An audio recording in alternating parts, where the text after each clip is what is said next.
ونستعينه ونستغفره ونعوذ بالله من شرور أنفسنا ومن سيئات أعمالنا من يهده الله فلا مضل له ومن يضلل فلن تجد له وليا مرشدا فقد قال الله تعالى في كلامه المجيد وفي فرقانه الحميد أعوذ بالله من الشيطان الرجيم بسم الله الرحمن الرحيم إن الله وملائكته يصلون على النبي يا أيها الذين آمنوا صلوا عليه وسلموا تسليما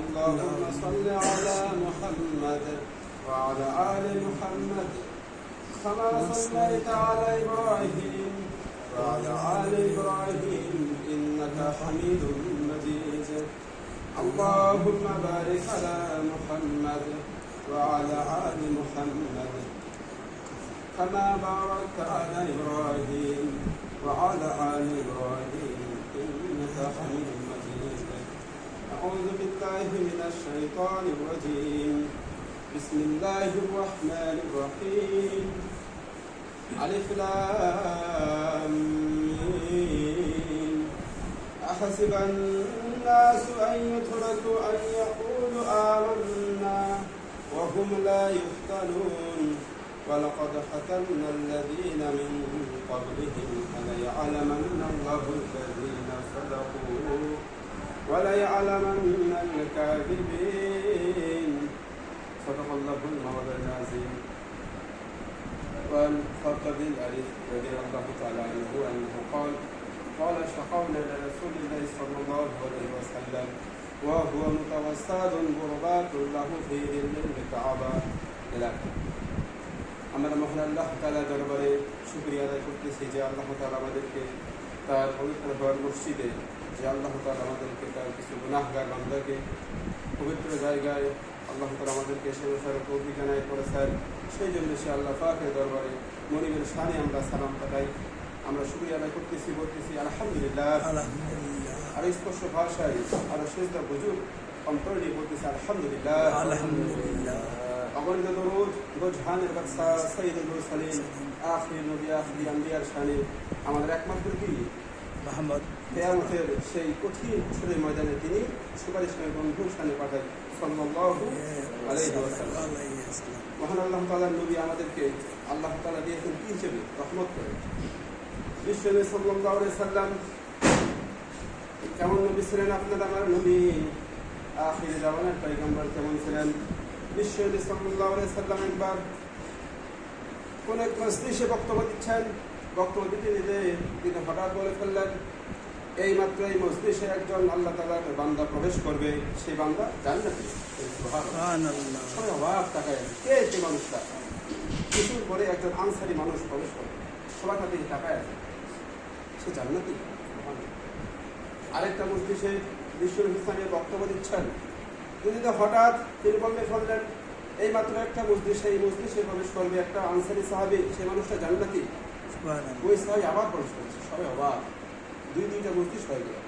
কিন্তু আরেকটা মজলিসে বিশ্বনবী ইসলাম বক্তব্য দিচ্ছেন, হঠাৎ বলে ফেললেন, এই মজলিসে একটা আল্লাহ তাআলার বান্দা প্রবেশ করবে, সেই বান্দাটা জান্নাতি। ওই সাহাবী আবার প্রবেশ করেছে, সবাই অবাক হয়ে গেছে। আশ্চর্য হবে না কথাটা? সবচেয়ে বেশি আশ্চর্য হয়েছে, অবাক হয়েছে সাইয়্যিদুনা আমর ইবনুল আস, বিখ্যাত সাহাবী। অবাক, আরে এই সাহাবীর কি আছে, কি এমন বৈশিষ্ট্য, কি এমন আমল আছে, কি এমন নামাজ গুজার, কি তাহাজ্জুদ গুজার, আমাকে জানতে হবে। তার ভিতরে একটা কৌতূহল জাগে।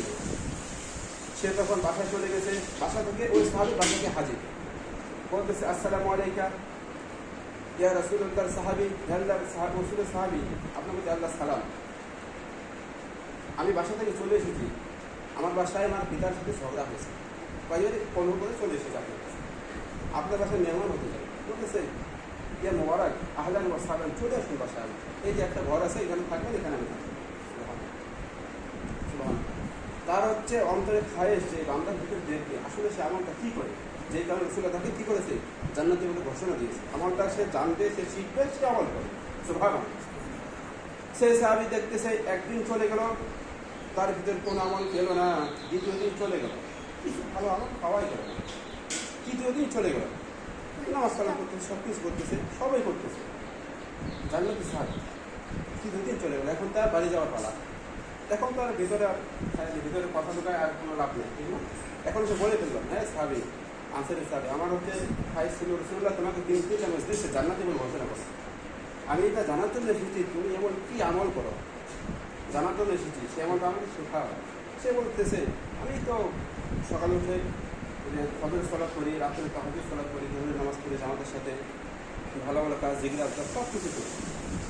তবে হ্যাঁ, রসুল ইসলাম আমাকে জান্নাতি বলেছেন একটা কারণ অবশ্যই আছে। সেই কারণটা হচ্ছে এইটা, আমি যখন সকাল থেকে শুরু করা দিন যখন কাজকাম করি, এই ছাড়াই কাজকাম করতেছি, মানুষের অনেক কিছু কথা কাটাকাটি হয়, এই হয় সেই হয়।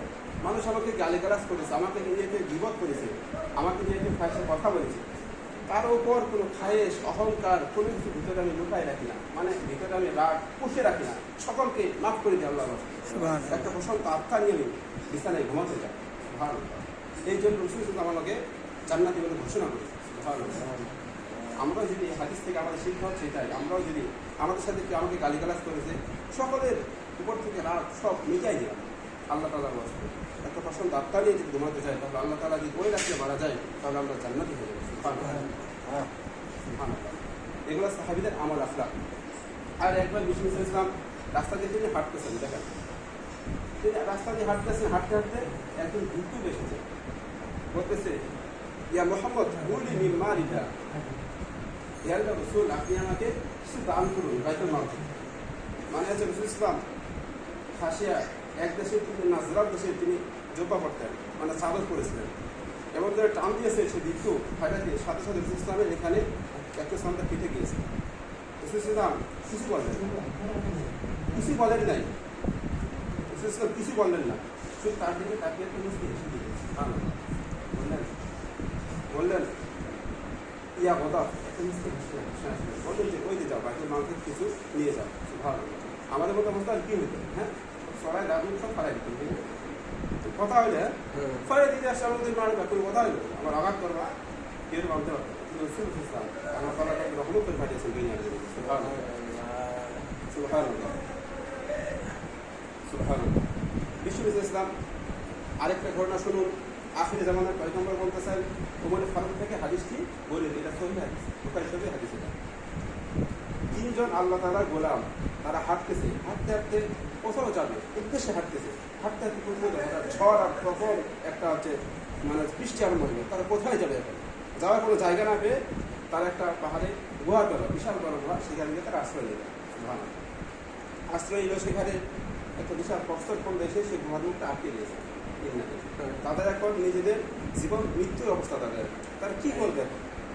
সেখানে একজন বুজুর্গ বান্দা ছিল, দেখবেন যেখানে থাকবে সমাজের ভিতরে একজন আল্লাহর থাকে, থাকে একজন ভালো বান্দা ছিল। সে বলতেছে আই আমলে সহলে, আমাদের কি কি ভালো আমল আছে, আমরা আমল লই আল্লাহ তাআলার কাছে আজকে আশ্রয় চাই, দেখি আল্লাহ তাআলা আমাদের মাফ করে কিনা। তখন সেখান থেকে একজন কি বলে উঠল, আল্লাহ তাআলা আমি দিন মজুর ছিলাম, দিনে রোজগার করতাম, খাইতাম, বেড়াইতাম, একদিন কোনো কাজ পেলাম না, চলে গেল গোটা দিন। বাসা আমাদের ওই দিন না কাজ করলে বাসা আমাদের কোনো চাল হবে না, কোনো ভাত আমাদের রান্নাবান্না হবে না, গোটা দিন চলে গেলো। রাত্রে বাসায় গিয়ে বসতাম, আমার স্ত্রী আমাকে দেখে বললো, এই যে প্রাণের স্বামী বাসায় যে গাভিটা ছিল দুধ দোহাই নিয়ে এসেছি, এই যে 1 গ্লাস দুধ, আপনি এটা পান করুন। সে দুধটা নিল, নিয়ে তার স্ত্রীকে তাকাইল, স্ত্রী তার মুখটা কিন্তু কিছু খাইনি, শুধু আকৃষ্ট, তার সন্তান 2টা পড়ে আছে, আব্বা তার সন্তানকে দিল না। সুবহানাল্লাহ। তার বুড়িমা দেখলো বিছানায় শুয়ে আছে, থাকে না অনেকের মা থাকে না, বাসা থাকে না, পিতা মারা যায়, মা বাসায় আছে। তার মায়ের ঘরের ভিতরে গেল, তার মাকে ঘুম থেকে জাগায় তুলল, জাগানোর পর দুধটা লইয়ে তার মাকে খাওয়াই দিল।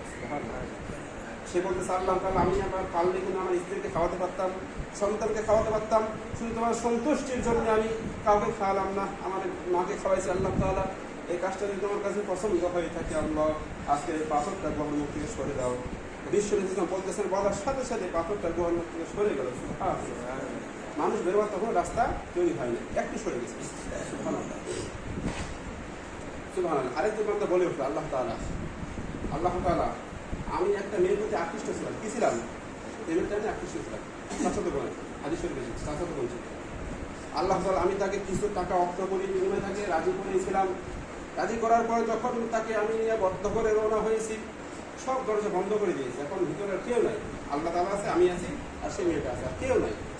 সেই মেয়েটা বলে উঠলো, ইত্তাকিল্লাহ, আল্লাহ তাআলাকে ভয় করো। আল্লাহ তাআলার বান্দা, আল্লাহ তাআলা বললাম আল্লাহকে ভয় করো। আল্লাহ তাআলা তোমার নাম যখন আমার সামনে নেওয়া হয়েছিল, তোমার ভয় এতটা আমার ভিতরে গাড়ি হয়ে গিয়েছিল, এতটার ভিতরে আমার ভয় চেপেছিল আল্লাহ তাআলা। সেইখান থেকে টাকা সব তাকে দিয়ে সে খারাপ কাজ থেকে করতে করে তোমার উদ্দেশ্যে বেড়ে চলে এসেছে। আজ পর্যন্ত খারাপ কাজ করেনি আল্লাহ তাআলা। এই কাজটা তোমার সন্তুষ্টি জন্য করে থাকি আল্লাহ তাআলা। পারলে জেনে করতে পারতাম, কিন্তু করি নাই আল্লাহ, তোমাকে ভয় করে করি নাই কাজটা আল্লাহ তাআলা। যদি কাজটা তোমাদের সন্তুষ্টির জন্য আল্লাহ তাআলা করে থাকি, তাহলে পাথর অন্য গুহার মধ্যে সরিয়ে যাবে। বিশ্বনী বলেন সাথে সাথে গুহার মধ্যে থেকে তৃতীয় অংশ সরে গেল। ভালো, তখন মানুষ বেরোবে, এরকম রাস্তা হয়নি। আরেকজন বলে উঠলো, আল্লাহ তাআলা আমার এক বাসায় আমার এক দিন মজুর ছিল, সে কাজ করতে হঠাৎ সে পালাই গেল, তাকে খুঁজে পাইলাম না, কোথায় চলে গেছে সে দিন মজুর, কোথায় চলে গেল খুঁজে পাইলাম না। মানে থাকে না বছর বাড়ি কাজ করে, কোথায় চলে গেল হঠাৎ গায়ে, খুঁজে পাচ্ছে না তাকে। সে তাদের টাকা পয়সা ছিল, সেই টাকা দিয়ে আমি অনেক ছাগল, মাছ, গরু, ছাগল অনেক কিছু হয়েছে, আমার বিশাল মাঠ হয়ে গেছে। কিছুদিন পর সে হাজির হয়ে পড়তেছে, মালিক আমার টাকা পয়সা আপনি আমাকে দিয়ে দেন। তখন সে মালিক বলতেছে, যাও এই যে মাঠ, এক গোয়াল মাঠ সব কিছু নিয়ে যাও। সে বলতেছে, মালিক আপনি আমার সাথে টাকা করতে দেন, এটা কী করে হয়? আমি তো আপনার টাকা পয়সা দিলাম, না সব তোমার যা, সব নিয়ে এলাম। সব তাকে আল্লাহ তাআলা সন্তুষ্টি দেন, সব দিয়ে দিয়েছে। সে বলছে, আল্লাহ তাআলা এই সন্তুষ্টি তোমার জন্য, আল্লাহ তাআলা তাকে ইচ্ছা করে তার টাকা দিতে পারতাম, তোমার সন্তুষ্টির জন্য সেই বান্দাকে আমি এক মাস ছাগল দিয়ে দিয়েছিলাম আল্লাহ তাআলা। এটা যে তোমার সন্তুষ্টির জন্য করে থেকে আল্লাহ তাআলা আজকে কষ্টখণ্ড সরিয়ে দাও। বলার সাথে সাথে নবী বলতেছেন, সেই কষ্টখণ্ড সরে গেল বহার মধ্যে। সুবহানাল্লাহ। আয় আমার সালেহ ওয়াক্তকে এলাহির ওসিলা, ওসিলা শব্দের থেকে তাফসীরে এসেছে, ওসিলা শব্দের থেকে পীর ধরা না। আজকে পীরগুলো ওয়াজ করে ওসিলা মানে হচ্ছে পীর ধরা দিল। আমি গেছিলাম ওয়াজ শুনতে, বিশাল একটা লাইন ধরাই দিছে, মানে ওদের পাখি ধরাই দিছে, ধরো আর তোলো, ধরো তোলো। এটা হচ্ছে আই আমাদের সালেহ ওয়াক্তকে এলাহির ওসিলা। এটা না, ওসিলা শব্দের অর্থ ভালো কাজের, নেক কাজের আপনি ওসিলা দেবেন আল্লাহ তাআলা। যখন বিপদে পড়বেন, বলবেন আল্লাহ তাআলা আমি বিপদে পড়ে গেছি, আপনি আমাকে ক্ষমা করে দিন, আপনি আমাকে বিপদ থেকে উদ্ধার করুন। এই নেক আমলে ওসিলা। সুবহানাল্লাহ। যে কোনো ব্যক্তি যে কোনো বিপদে পড়বে, আল্লাহ তাআলা ডাকবে, আল্লাহ তাআলা কি বলেছেন? আমি আমার বান্দার শাহরোগের চাইতে বেশি অতিরিক্ত করি। সুবহানাল্লাহ। আল্লাহ তাআলা ডাকবে, আল্লাহ তাআলা সাথে সাথে সাড়া দেবে। সুবহানাল্লাহ। বান্দার ডাকতে দেরি, আল্লাহ তাআলা সাড়া দিতে কি নাই, দেরি নেই। সুবহানাল্লাহ। আমরা তো ডাকার সময় পাই না, সকাল থেকে ব্যস্ত, রাতে ব্যস্ত, রাত্রে হচ্ছে সময় মধ্যে পার হয়ে যায়, ঠিক না? আসলে আমাদের উচিত ছিল ভিন্ন হওয়া। দুনিয়ার ক্ষণিকের জীবন আমরা এসেছি, দুনিয়াতে কোনো দাম আছে? কোনো দাম নেই। যখন মারা যাবেন দেখবেন আপনার পিতামাতা, আপনার সন্তান সন্ততি সবাই আপনাকে বলবে, লাশ থেকে তাড়াতাড়ি বের হয়ে বের করতে পারলেই যেন তারা বাঁচে। যখন জীবিত অবস্থায় ছিল তখন আপনার দাম ছিল, মরার পর তখন কোনো দাম নেই। অতএব এই দুনিয়াটার দাম হচ্ছে এতটুকু। প্রচুর পাতার পানি যেমন দাম আছে, এতটুকু দাম আছে, সব ক্ষণস্থায়ী দাম, ঠিক না? পানি দাম পড়ে গেলে পানিটা নাবা হয়ে গেল, ঠিক না? ঠিক আপনিও তেমন। কাইয়্যিম বলেছেন, এই দুনিয়ার পর আখিরাতের জীবনে শুরু বিশাল একটা ছিল। এই জন্য পড়েছিলাম, এটা শুনেছিলাম যে আখিরাতের জীবন অনেক সেরা, যেটা কোনো শেষ নেই। খালিদিনা ফিহা। মানুষ যদি সেটা জানতো আর বুঝতো, তাহলে মানুষ হাসতো কম আর কাঁদতো বেশি। ভালো, আমি একটা আয়াত পাঠ করেছিলাম, আল্লাহ তাআলা বলেছেন, আয়াতটা শেষ করে আমি সময় আছে। আল্লাহ তাআলা বলতেছেন, আলিফ লাম মিম হুরুফে মুকাত্তাত আল্লাহু আ'লামু বিমুরাদিহি বিহি। এগুলোর অর্থ একমাত্র আল্লাহ তাআলা জানেন। আহাসিবান নাসু আইয়ুতরাকু আইয়াকুলু আমান্না। আল্লাহ তাআলা বলেছেন, যে ব্যক্তিরা বলবে আমরা আল্লাহ তাআলার উপর ঈমান এনেছি, আমি আল্লাহ তাআলা তাকে অবশ্যই পরীক্ষা করব, অবশ্যই তাকে কি করব, পরীক্ষা তাকে দেওয়া লাগবে। আইয়াকুলু আমান্না ওয়া হুম লা ইফতানুন ওয়া লাকাদ ফাতান্না আল্লাযীনা মিন ক্বাবলিহিম ফালা ইয়া'লামান্না আল্লাহু আল্লাযীনা সাদাকু ওয়া লা ইয়া'লামান্না আল-কাযিবিন। আল্লাহ তাআলা বলেন, আমি তোমাদেরকে শুধু পরীক্ষা করবো, এখানে শেষ না। আমি আগে যারা এসেছিল, ঈমান এনেছিল, যারা বলেছিল আমান্না বিল্লাহ, আল্লাহর উপর কি বলবো, আমি আল্লাহ, এ কথা বলার সাথে সাথে আমি তাদের পরীক্ষা করেছিলাম। যারা এই বলবো আল্লাহ ঈমান এনেছি, তাদের আমি পরীক্ষা করবো, কোনো ছাড় দেওয়া হবে না। দেখবেন আপনার আমাদের যখন গ্রাম অঞ্চলে যখন পায়লা নিয়ে আসে না, পায়লা আগে একটা আওয়াজ করে, টং টং করে, পায়লাটা ফাটা গেলে, ঠিক না? জোরে জোরে আওয়াজ করে। ঠিক আল্লাহ তাআলা বলেন, যখন আমি তোমাকে ঈমান বলে ঘোষণা দিবা, তখন আমি তোমাকে একটু যাচাই করবো তোমার ঈমানটা কত শক্ত আছে। বিপদ দিব, তোমাকে আপদ দিব, তোমাকে ভয় দিব, ভীতি দিব, তোমার হচ্ছে ফসলের ক্ষতি হবে, সব কিছু দিয়ে আমি আল্লাহ তাআলা তুমি বেঁধে যাবেন। আল্লাহ তাআলা নবীরা দুনিয়ার জন্য পরীক্ষা দিয়েছেন, জান নাই? এমন কোনো নবী আল্লাহ তাআলা পাঠান নাই যাদেরকে আল্লাহ তাআলা পরীক্ষা দেওয়ার নেই। শুধু তিনজন নবী বাদে, একজন সোহেল আলাইহিস সালাম, নূহ আলাইহিস সালাম, আদম আলাইহিস সালাম। তিনজন নবী বাদে আল্লাহ তাআলা এমন কাউকে পাঠান না যাকে আল্লাহকে পরীক্ষা দেওয়ার নেই। সবাই পরীক্ষা দিয়েছে, পরীক্ষা দেওয়াই লাগবে মাস। আল্লাহ তাআলা বলেছেন, ইয়া হাসরাতান আলাল ইবাদ মা ইয়াতিহিম মির রাসূলিন ইল্লা কানু বিহি ইস্তাহজিউন। আল্লাহ তাআলা বলেন, আফসোস তোমাদের বান্দাদের উপরে, একজন নবী পাঠাইলাম না, একজন দায়ী পাঠাইলাম না, যাদেরকে তোমরা মারো নাই, যাদেরকে তোমরা জেলে ঢোকাও নাই, অত্যাচার করো নাই। আল্লাহ তাআলা আফসোস তোমাদের বান্দারা। শুধু বনী ইসরাঈলের ঘটনা দেখুন, বনী ইসরাঈলরা নবীদেরকে হত্যা করেছে বেগারিল হক, তারা অন্যায়ভাবে তাদেরকে হত্যা করেছে। যেন আস্তাব কানু ইয়াবুদুন, তারা তাদের নিজেদের স্বার্থে পড়েছিল, তাদের স্বার্থের আঘাত গেলেই তাদের হত্যা করে। এই যে আল্লাহ তাআলা সূরা বাকারায় সেটা বলতেছেন, ওয়ালাকাদ আলিমতুমুল্লাযিনা আতাদু মিনকুম বিসাবরি ফাকুলনা লাহু কুনু কিরাদাতান, মানে বানর খাসিরিন। আল্লাহ তাআলা বলেন, ওয়ালাকাদ আলিমতুম, তোমরা জানতে গেলা, যে তাদু মিনকুম বিসাবরি, তোমাদেরকে আমি আল্লাহ তাআলা একটা বিধান দিয়েছিলাম, সেটা হচ্ছে শনিবারের বিধান। কি সেটা? শনিবার তাদের আল্লাহ তাআলা দিয়েছিল শুক্রবারের মতো আমাদের, সেটা পবিত্র দিন। এই দিনে কোনো মাছ ধরতে পারবে না, কোনো হচ্ছে কাজ করতে পারবে না, সব কিছু স্টপ রাখতে পারবে, সব কিছু স্টপ আরাম করে দিলাম আমি আল্লাহ তাআলা। যদি তোমরা করো কোনো কিরাদাতান খাসিরিন, তোমাদের আমি আল্লাহ তাআলা বান্দা বানিয়ে দেব। তাদেরকে আল্লাহ তাআলা বলেছিল, তোমরা শনিবারের দিন তোমরা কোনো কাজ করবে না। কিন্তু তারা বলেছিল কি, না আমাদের শুক্রবার না, আমাদের শনিবার রাখবে। এই কাজ আল্লাহ তাআলা বানু করে দিয়েছে। আল্লাহ তাআলা বলতেছে, ফাজআলনাহা নাকালান লিমা বাইনা ইয়াদাইহা, আমি আল্লাহ তাআলা এই দৃষ্টান্তটা তাদেরকে বানর বানাইছিলাম। এটা হচ্ছে কাফেরদের জন্য কি, এটা একটা দৃষ্টান্ত, তোমরা দেখো আর শেখো, যদি না শেখো তোমাদেরকে আমি আল্লাহ তাআলা বানর বানাই দিয়েছি। ফাজআলনাহা নাকালান বাইনা ইয়াদাইহা মাকফাহা মাউইজা, মাউইজা হচ্ছে মুমিনদের জন্য একটা উপদেশ, তোমরা শেখো আর বুঝো। তোমরা আমি আল্লাহ তাআলার আইনের বিরুদ্ধে যাওয়া যাবে না, যদি তোমরা যাও আমি আল্লাহ তোমাদেরকে শাস্তি দেবো, শাস্তি কেউ এড়াতে পারবে না। বলেছে যখন ঘটনা তাফসীর করতেছিলাম, ভিতরে আফসোস আসতেছে, তাহলে তারা এত বিশাল একটা জাতি ছিল। আল্লাহ তাআলা শুধু তাদেরকে বলেছিল, তোমরা হেত্তাতুন, তোমরা নিজেদেরকে বলো আমি আল্লাহ তাআলা আমাদের তুমি ক্ষমা করে দাও। তারা এই শব্দ উচ্চারণ করেনি। ইন্নালিল্লাহ। এমনকি আল্লাহ তাআলা শেষ পর্যন্ত বনী ইসরাঈলের পর তুর পাহাড়কে নিয়ে এসেছিলেন তাদের মাথার উপরে, তাফসীর এসেছে, মাথার উপরে এনে ফেরেশতা নিয়ে এসে বলতেছে, তোমরা এখনই বলো আল্লাহ তাআলার প্রতি আমরা ক্ষমা চাচ্ছি। তারা বলতেছে পারলাম না, সরি, নাহলে মাথা ফেলাই দেবে কিন্তু এখনই। তারা বলছে ঠিক আছে, আমরা এখন ক্ষমা চাই, ক্ষমা করো। ওইখান থেকে তাফসীর এসেছে, অনেকে বলতেছে তাদেরকে আল্লাহ তাআলা জোর করে নিয়ে এসেছে ইসলামে। আসলে না, শুধু একটা জাতি, মুসা আলাইহিস সালামের জাতি ছিল, তাদেরকে আল্লাহ তাআলা নিয়ে আসছে ধরে ধরে। এমন যদি আল্লাহ তাআলা এখন করতো তাহলে সবাই ইসলামের দিকে আসতো, ঠিক না? আল্লাহ তাআলা সব কিছু তার দৃষ্টান্ত দেখার পরেও তার ইসলামে করে ফিরে আসবে।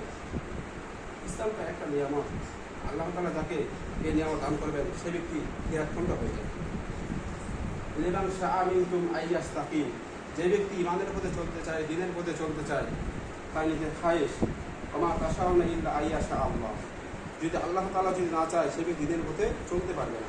দেখবেন দুনিয়ার জমিনে কিছু আলেম থাকে, আল্লাহ তাআলা তাকে চেয়েছেন আলেম রূপে বানিয়েছেন, সুবহানাল্লাহ। তাকে আল্লাহ তাআলা চেয়েছেন মুয়াজ্জিন বানিয়ে দিয়েছেন, তাকে আল্লাহ তাআলা চেয়েছেন নামাজি বানিয়ে দিয়েছেন।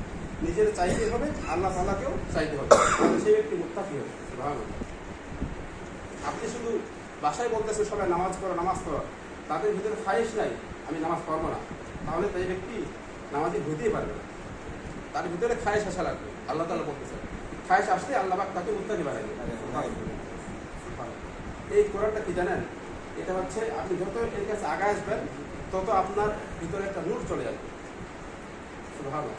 উমরে ফারুকের দেখেন, উমরে ফারুক রাদিয়াল্লাহু তাআলা আনহু, তিনি ইসলাম গ্রহণ করার আগে তিনি একটা জিরো পাওয়ার বাল্ব ছিলেন, যে বাল্বের কোনো পাওয়ার নেই, কি নেই, কোনো পাওয়ার নেই, শুধু জিরো পাওয়ার বাল্ব। যখন ইসলাম গ্রহণ করলেন, ইসলাম গ্রহণ করার পর তিনি 1000 পাওয়ার বাল্ব হয়ে গেলেন।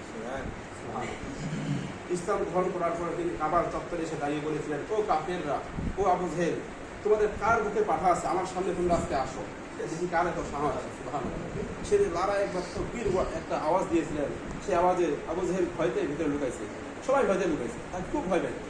ভালো, সে ইসলাম গ্রহণ করার পর সে বাঘের বাচ্চা হয়ে গেছে। সুবহান। এই কোরআন কাউকে বানায় হচ্ছে হিরো, কাউকে বানায় কি জিরো বানিয়ে দেবে। দেখবেন আমরা দেখেছি বাংলার জমিনে যে যারা হচ্ছে কোরআনের সাথে বিয়াদবি করতেছে, আমরা তো দেখলাম আমি সরকার করেছিল তাকে আল্লাহ নাস্তা নাবদ করে একবার দুনিয়া জমিন বিদায় করে দিয়েছে, ঠিক না? দেয় না? আমরা দেখলাম, ইতিহাস দেখলাম, এটা ইতিহাস হয়ে যাবে, ঠিক না? যারা ইসলামকে নিয়ে বিয়াদবি করবে, আমার সাথে এটা আফসোস লাগতো, আল্লাহ সাহেব বিশাল একজন আলেম ছিল, তাকে তারা অন্ধকার প্রকোষ্ঠে এতগুলো বছর লুকায় রাখছে, কষ্ট দিয়েছিল, কিন্তু আফসোস আমরাই করতাম। যখন মানুষটা মারা গেল, দুনিয়া জমি থেকে হাসি মুখে বিদায় নিয়ে চলে গেল, আমরা শুধু দুনিয়া জমি শুধু টাকা টাকা দেখছিলাম, কিছুই করতে পারছি, কিছু করতে পারছিলাম, কিছুই করতে পারি। জালিমরা আলিমদেরকে বিদায় করে দিল দুনিয়া জমি থেকে, নিরপরাধ মানুষ, ঠিক না? যে কারণে হাত অন্যায় হয়ে তাদেরকে মেরেছে, আল্লাহ পাক এদেরকে দুনিয়া জমি থেকে বিদায় করে দিয়েছে, তাদের ইতিহাসের নামও থাকবে না। এখন যে দল আসুক, যারা আসুক, আমি আহ্বান দেয় তারাই যেন ইসলামের ছায়াতলে থাকার চেষ্টা করে। যদি ইসলামের বাইরে যারা যায়, আল্লাহ পাক না করুক, এদেরকে আল্লাহ পাক যদি নষ্ট করে দেয়, ধ্বংস করে দেয়, না, আল্লাহ পাক এটা আমাদের না করুক। যারাই আসুক দিনের বলে যেন ইসলামের ছায়াতে তাদের আল্লাহ পাক থাকা তৌফিক এরাত করে বলে। আর ইসলাম ছাড়া কারো কোনো মুক্তি নাই, মুক্তির পয়গাম কোথাও আসবে না।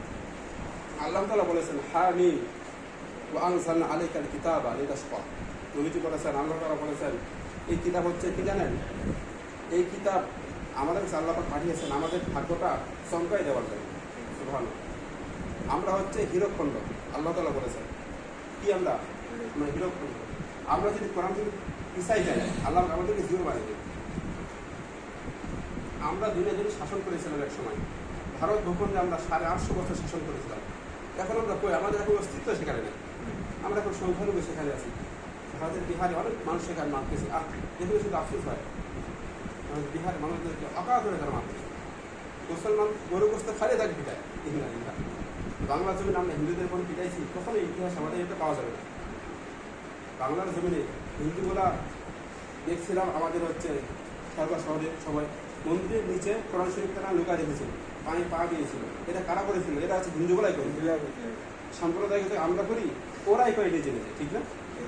তারা নিজের কাজ নিজেরাই করেছে। কোনো কোনো হচ্ছে মন্দিরে তারা আগুন দিয়েছে, মুসলমান দিয়েছিল, তারা নিজেরা দিয়েছে। সাম্প্রদায়িকতা ওরাই নিজে নিজে করেছে। মুসলমান কখন কারোর উপর আঘাত হয় না, ঠিক না? আমরা হচ্ছে সহিষ্ণু জাত, কষ্ট সহিষ্ণু, আমরা কষ্ট সইতে পারি। কষ্ট সই সই আল্লাহ পাক আমাদের প্রতিষ্ঠিত করেছে। আল্লাহ তাআলা আমাদেরকে সবাইকে তৌফিক দান করুন। না পড়বি নি, আমাদের সবাইকে তৌফিক দান করুক। আমরা কোরআনের ছায়াতলে, কোরআনের সাথে থেকে নিজের জীবনটাকে পরিচালনা করা আল্লাহ করি। আমি